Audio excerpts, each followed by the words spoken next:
Hello नमस्ते and welcome to movies illustrator. आज की मूवी है इनसाइड आउट। ये एक कंप्यूटर एनिमेटेड कॉमेडी फिल्म है जो 2015 में रिलीज हुई और 2015 की 7th सबसे ज्यादा कमाई करने वाली मूवी भी है। ये मूवी का सेटअप राइली के ब्रेन के अंदर का है जिसे कि हेडक्वार्टर्स कहा गया है, जहाँ 5 इमोशंस मिलकर हेडक्वार्टर को कंट्रोल करते हैं। Joy, sadness, fear, disgust and anger. Riley के इन 5 इमोशंस का उसके लाइफ में एक प्रॉपर पर्पस भी है। जॉय या खुशी, बस ये चाहती है कि राइली हमेशा खुश रहे और जॉय सारे इमोशंस की लीडर भी है। एंगर या गुस्सा उसके लाइफ को फेयर बनाए रखता है, जहाँ गुस्से की वजह से कोई उसका फायदा नहीं उठाता। डिस्गस्ट यानी घृणा या नफरत उसे बुरे लोगों से बचाता है जो कि उसे इमोशनली या फिजिकली हार्म पहुंचा सकते हैं। फियर यानी डर उसे हमेशा डेंजर में पड़ने से बचाता रहता है। पर सैडनेस यानी दुख को लगता है कि उसका राइली के लाइफ में कोई पर्पस ही नहीं और एज अ रिजल्ट बाकी इमोशंस उसे इग्नोर करते हैं और सैडनेस बस वहाँ माइंड मैनुअल्स पढ़ते रहती है। और मूवी का एक और कैरेक्टर है जिसका नाम है बिंग बॉन्ग, राइली का इमेजिनरी फ्रेंड, जिसे राइली ने अपनी इमेजिनेशन से बनाया था जब वो छोटी बच्ची थी। पर जब से राइली 4 साल की हुई है तब से उसके साथ खेला नहीं गया और इनकी बड़ी इच्छा है कि राइली इनके साथ फिर से खेले। इनकी बॉडी कॉटन कैंडी की है, पूंछ एक कैट की, सर एक एलिफेंट का और कुछ पार्ट्स डॉल्फिन के भी हैं। और इनके पास एक रेनबो रॉकेट है जो कि सॉन्ग से पावर होता है और मून पर जा सकता है। जब बिंग बॉन्ग रोते हैं तो इनकी आंखों से कैंडीज निकलती है। राइली के लाइफ के एक्सपीरियंसेस मेमोरीज में कन्वर्ट होकर एक ग्लास स्फीयर में सेव होती है, जिन्हें मेमोरी ऑर्ब्स कहा गया है। हर रात जब राइली सो जाती है तो मेमोरी ऑर्ब्स को लॉन्ग टर्म स्टोरेज के लिए मेमोरी में भेज दिया जाता है और सबसे प्यारी और सुटेबल मेमोरीज, जिन्हें कोर मेमोरीज भी कहा गया है, राइली के ब्रेन में फ्लोटिंग आइलैंड को पावर करती हैं। ये आइलैंड राइली के पर्सनालिटी डेवलपमेंट का काम करती हैं। फैमिली आइलैंड यानी परिवार का आइलैंड राइली और उसकी फैमिली के साथ बिताया हुआ टाइम है। फ्रेंडशिप आइलैंड यानी दोस्ती का आइलैंड, जब भी राइली अपने फ्रेंड्स के साथ खेलती है तो ये आइलैंड पावर होता है। गूफ बॉल आइलैंड तब बना जब वो अपने पेरेंट्स के साथ मंकी खेलती है और हॉकी आइलैंड तब जब राइली ने अपना फर्स्ट गोल किया था और हॉकी वहाँ से उसका फेवरेट गेम बन गया था। ऑनेस्टी आइलैंड यानी ईमानदारी का आइलैंड, राइली जब कोई गलती करती है तो वो अपनी गलती एक्सेप्ट करती है, जो कि ऑनेस्टी आइलैंड को पावर करता है। सो स्टोरी शुरू होती है राइली के बर्थ से और साथ ही उसके ब्रेन में जॉय आती है। जॉय के 33 सेकंड्स के बाद ही सैडनेस भी आ जाती है और फिर उसके बाद धीरे धीरे बाकी इमोशंस भी आते हैं, फियर, फिर डिस्गस्ट और एंगर। और सारे इमोशंस राइली की मेमोरीज की ऑर्बिट्स बनाते हैं और ऐसे ही राइली का दिन निकलता है। जॉय हमेशा कोशिश करती रहती है कि राइली का सारा दिन अच्छा बनाया जा सके। अब राइली की फैमिली मिनीसोटा से सैन फ्रांसिस्को शिफ्ट होती है क्योंकि राइली के डैड ने एक नया बिजनेस शुरू किया था। पूरे रास्ते जॉय और बाकी इमोशंस राइली का मूव स्मूथ बनाने की कोशिश करते रहते हैं, पर नया घर काफी गंदा और पुराना है और पता चलता है कि उनका सामान भी लेट हो गया है, जिस पर कि उसके मॉम डैड जब नाराज दिख रहे थे तो जॉय राइली को एक आइडिया देती है जिसमें राइली घर के अंदर हॉकी खेलती है, जिससे कि उसके मॉम डैड भी ज्वाइन करते हैं और वो लोग एक हैप्पी मेमोरी क्रिएट करते हैं। लेकिन तभी डैड का बिजनेस कॉल आता है और वो मीटिंग अटेंड करने चले जाते हैं। राइली एक बार फिर से अपसेट होने लगती है, तब फिर से जॉय उसे पिज्जा प्लेस की मेमोरी देती है और राइली अपने मॉम के साथ पिज्जा खाने जाती है। पर ये देखो, कैलिफोर्निया में पिज्जा पर ब्रोकली की टॉपिंग रहती है। पर इतने सब में भी राइली काफी काम थी और जॉय उसकी हेल्प करती है अच्छी मेमोरीज क्रिएट करने में। तभी सैडनेस एक मेमोरी ऑर्ब को टच कर देती है और वो हैप्पी मेमोरी सैडनेस की मेमोरी में बदल जाती है, जिसका इफेक्ट राइली पर साफ दिखता है। अब जॉय सैडनेस को कुछ भी ना टच करने को बोलती है क्योंकि अगर एक बार कोर मेमोरी सैड हो गई तो फिर उन्हें हैप्पी नहीं किया जा सकता। जॉय सैडनेस को अब माइंड मैनुअल्स पढ़ने के काम में लगाकर फिर से राइली को हैप्पी मेमोरीज देने चल देती है। अब सैन फ्रांसिस्को में पहला दिन खत्म होने को आया है और मॉम राइली को गुड नाइट किस देने आई है, जहाँ वो राइली को थैंक यू बोलती है क्योंकि उसने आज बहुत अच्छा बिहेव किया और इस न्यू चेंज में भी अपने मॉम डैड का सपोर्ट किया एक हैप्पी गर्ल बनकर। राइली सो जाती है और जॉय आज की ड्रीम ड्यूटी पर है, जहाँ वो रायली को जब डरावने सपने देखते हुए देखती है तो उसके ड्रीम्स बंद करके उसके लिए कोर मेमोरी चला देती है और रायली को प्रॉमिस करती है कि चिंता मत करो, मैं कल का दिन तुम्हारे लिए बेस्ट बनाऊंगी। नेक्स्ट डे रायली स्कूल के लिए तैयार होती है और जॉय भी बहुत एक्साइटेड है। उस दिन के ट्रेन ऑफ थॉट्स भी आ गए हैं। जॉय एक चौक का सर्कल बनाती है और सैडनेस को उसके अंदर रहने के लिए बोलती है पूरे दिन के लिए, ताकि वो कुछ टच ना करे और रायली का दिन भी हैप्पी हो। रायली स्कूल पहुंचती है और उसकी टीचर उसे अपने बारे में कुछ बताने को बोलती है क्योंकि वो न्यू आई थी। फियर इस क्वेश्चन से बहुत परेशान हो जाता है, पर जॉय यहाँ रायली की फिर से हेल्प करती है एक कोर मेमोरी को लेकर और रायली पूरे क्लास को अपना इंट्रोडक्शन देने लगती है जो कि बहुत अच्छा जा रहा होता है। पर सैडनेस चौक सर्कल से बाहर आकर उस कोर मेमोरी को टच कर देती है, जिससे कि वो कोर मेमोरी सैडनेस में बदल जाती है और रायली पूरे क्लास के सामने मिनेसोटा के बारे में बताते हुए रो पड़ती है कि वो मिनेसोटा को कितना मिस करती है। इस इंसिडेंट से एक कोर मेमोरी क्रिएट होती है, पर वो सैडनेस की कोर मेमोरी थी जिसे कि जॉय नहीं चाहती थी कि उसका कोई फ्लोटिंग आइलैंड बने। सो वो कोर मेमोरी को लेकर लॉन्ग टर्म मेमोरी में फेंकने जा रही होती है वैक्यूम ट्यूब के अंदर, पर यहाँ सैडनेस उसे मना करती है, जिसकी वजह से जॉय से सारी हैप्पी कोर मेमोरीज गिर जाती हैं। सारे आइलैंड की पावर सप्लाई बंद हो जाती है। एक कोर मेमोरी को बचाने के लिए जॉय वैक्यूम ट्यूब के अंदर जाती है और जॉय और सैडनेस दोनों वैक्यूम ट्यूब में खिंच जाते हैं। रायली सरप्राइज से क्लास में अपनी सीट पर बैठ जाती है। जॉय और सैडनेस वैक्यूम ट्यूब से लॉन्ग टर्म मेमोरी में पहुंच जाते हैं, जहां वो सारे आइलैंड को पावरलेस देखते हैं, जिसके बाद सैडनेस बताती है कि जॉय तुम हेडक्वार्टर्स में नहीं हो, जिसके बिना रायली खुश नहीं हो पाएगी। जॉय बोलती है कि कोई बात नहीं, मेरे पास सारी कोर मेमोरीज है, मैं जल्दी वहां जाकर उन्हें फिर से प्लग कर दूंगी और सारे आइलैंड स्टार्ट हो जाएंगे। और वो लोग हेडक्वार्टर्स की तरफ जाने लगते हैं। इधर रायली के ब्रेन में डिस्गस्ट, फियर और एंगर ही थे, सो उसका बिहेवियर काफी चेंज होने लगता है और डिनर टाइम पर वो छोटी सी बात पर गुस्सा हो जाती है और अपने मॉम डैड से ऊंची आवाज में बात करती है, जिसके बाद डैड पनिशमेंट के लिए उसे उसके रूम में भेज देते हैं। इस इंसिडेंट से फैमिली आइलैंड टूटने लगता है। इधर जॉय और सैडनेस हेडक्वार्टर पहुंचने की कोशिश में लगे थे, जहां वो फ्लोटिंग आइलैंड की पाइप पर से हेडक्वार्टर्स जा रहे थे। ये रास्ता मेमोरी डंप के ऊपर से होकर जाता था, मतलब कि अगर कोई मेमोरी इसके अंदर गिर गई तो रायली उसे हमेशा के लिए भूल जाएगी। रायली के डैड बेड टाइम पर उससे बात करने आते हैं और उसके साथ मंकी खेलने की कोशिश करते हैं, जिस पर जब रायली कोई रिएक्शन नहीं देती तो गूफ बॉल आइलैंड टूटने लगता है और जॉय और सैडनेस उस वक्त उसी आइलैंड पे थे जो कि गिरने ही वाले होते हैं, पर भागकर अपने आप को मेमोरी डंप में गिरने से बचाते हैं। जॉय और सैडनेस को कुछ समझ नहीं आ रहा था कि आखिर गूफ बॉल आइलैंड कैसे और क्यों टूट गया। रायली तब तक सो भी जाती है और जॉय बोलती है कि ये अच्छा है क्योंकि हमें टाइम मिल जाएगा फ्रेंडशिप आइलैंड से हेडक्वार्टर पहुंचने का, पर वहां से फ्रेंडशिप आइलैंड का रास्ता बंद था। अब इन्हें लॉन्ग टर्म मेमोरी का रास्ता लेना था जो कि काफी बड़ा और घुमावदार था, पर लकीली सैडनेस ने पूरी मैनुअल्स पढ़ रखी थी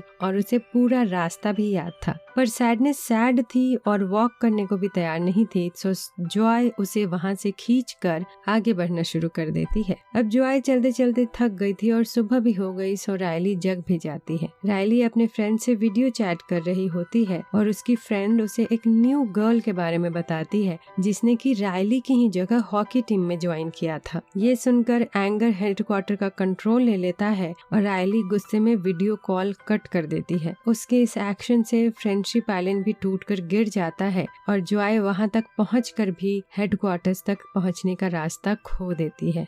अब again Joy long term memory को क्रॉस कर कर जाने लगती है सैडनेस को खींचते हुए। तभी वो बिंग बॉन्ग रायली का इमेजिनरी फ्रेंड से मिलती है। बिंग बॉन्ग जॉय को अपना बैग खाली करके देता है वो कोर मेमोरीज ऑर्ब उसमें रखने के लिए, और बिंग बॉन्ग बताते हैं कि हमें हेडक्वार्टर्स जाने के लिए वॉक करने की जरूरत नहीं, हम ट्रेन ऑफ थॉट्स लेकर वहाँ पहुँच सकते हैं। तीनों ट्रेन लेने के लिए निकल जाते हैं इमेजिनेशन लैंड से, जहाँ वो रायली की सारी इमेजिनेशन भी देखते हैं। बिंग बॉन्ग अपना रॉकेट भी दिखाता है जो कि उसने छिपा कर रखा हुआ था। रायली का इमेजिनेशन बॉयफ्रेंड की मशीन भी वहाँ थी जो कि मल्टीपल बॉयफ्रेंड्स बनाती थी। अभी रायली हॉकी खेलने गई है और क्योंकि हॉकी की कोर मेमोरी उसके पास नहीं है और हॉकी आइलैंड भी बंद पड़ा है, तो उसकी गेम अच्छी नहीं होती और वो गेम आधे में ही छोड़कर चल आती है, जिससे कि हॉकी आइलैंड भी टूट जाता है। इधर इमेजिनेशन लैंड में राइली की पुरानी मेमोरीज को माइंड वॉकर डंप में फेंक रहे थे और वो बिंग बॉन्ग का रेनबो रॉकेट भी उधर ही फेंक देते हैं। बिंग बॉन्ग उन्हें रोकने की बहुत कोशिश करता है पर वो अपना रॉकेट खो देता है, जिसके बाद वो बहुत सैड हो जाता है कि राइली मुझे हमेशा के लिए भूल गई। जॉय बिंग बॉन्ग को खुश करने की कोशिश करती है पर बिंग बॉन्ग पर उसका कोई असर नहीं होता। पर वही सैडनेस आती है और उसकी फीलिंग्स को समझती है और एक्सेप्ट भी करती है,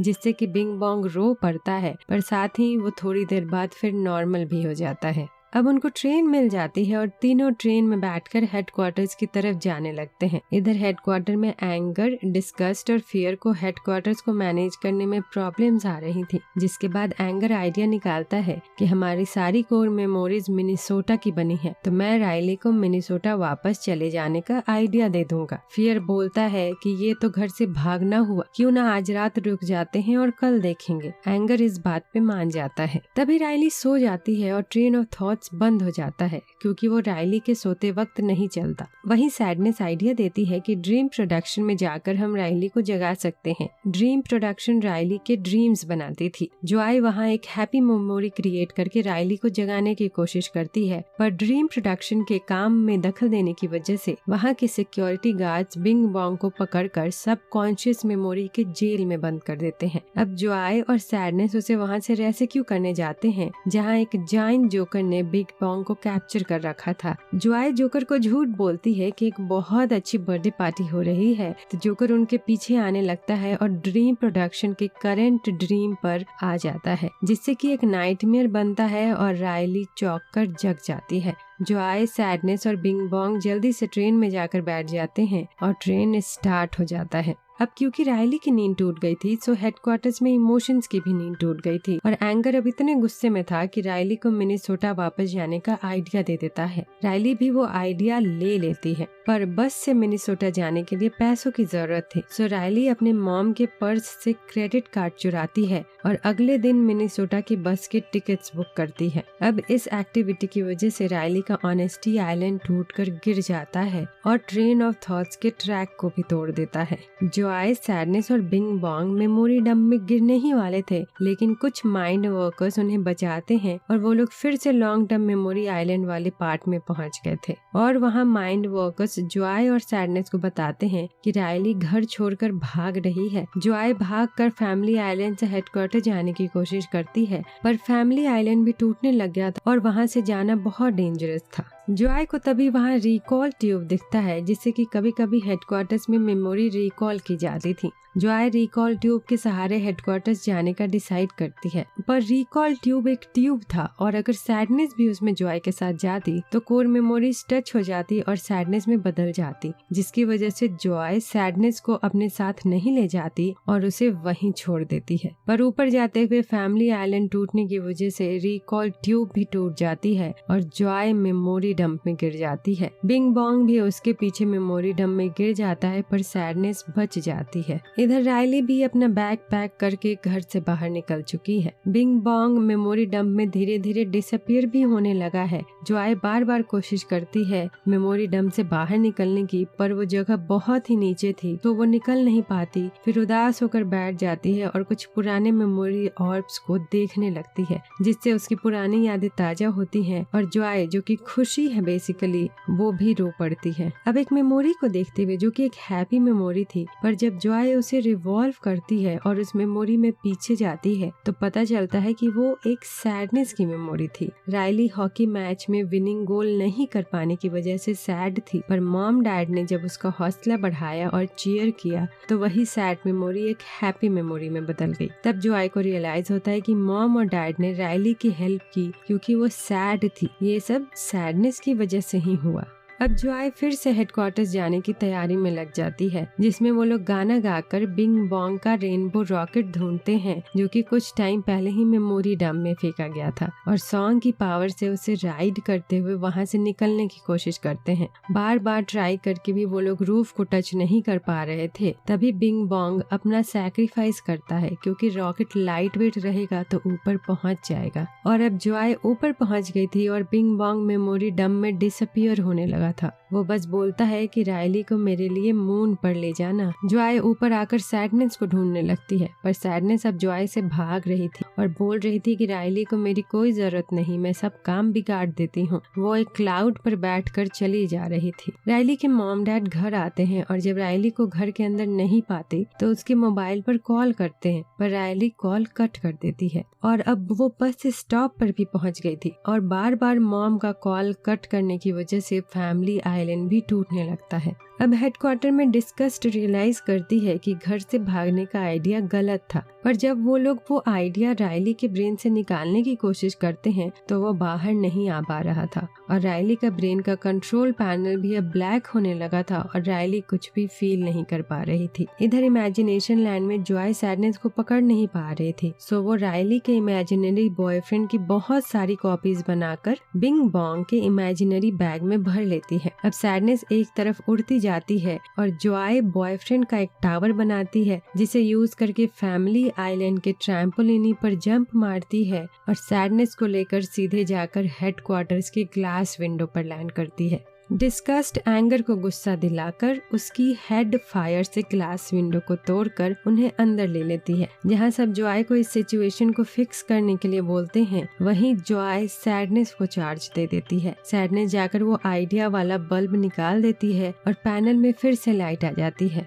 और रायली, जो कि अब बस में बैठ चुकी थी, बस रुकवाकर उतर जाती है और घर वापस आ जाती है। हेडक्वार्टर्स में जॉय रायली की कोर मेमोरीज सैडनेस को दे देती है, जिससे कि सारी मेमोरीज सैडनेस की हो जाती हैं और ऐसा होते ही रायली फूट फूट कर रोने लगती है और अपने मॉम डैड को बताती है कि मैं मिनेसोटा को बहुत मिस करती हूँ, पर मैं आपकी हैप्पी गर्ल बनना चाहती थी, तो ये सब कभी नहीं बताया। इस पर डैड उसे बोलते हैं कि मैं भी मिनेसोटा को मिस करता हूँ और उसे गले लगा लेते हैं। इधर हेडक्वार्टर्स में सैडनेस जॉय को भी साथ लेकर कंट्रोल पैनल पर आती है, जिससे कि रायली सैडनेस और जॉय एक साथ फील करती है और एक मिक्स्ड इमोशन की कोर मेमोरी बनती है, जो कि हैप्पी भी होती है और सैड भी, और वो एक नए फैमिली आइलैंड को पावर करती है। अब रायली 12 साल की हो गई है और उसके आइलैंड्स काफी इलैबोरेटेड है। अब रायली की सारी कोर मेमोरीज भी मिक्स्ड मेमोरीज की बनी हुई है। फ्रेंडशिप आइलैंड पर एक फ्रेंडली आर्गुमेंट का सेक्शन है। Tragic vampire romance island,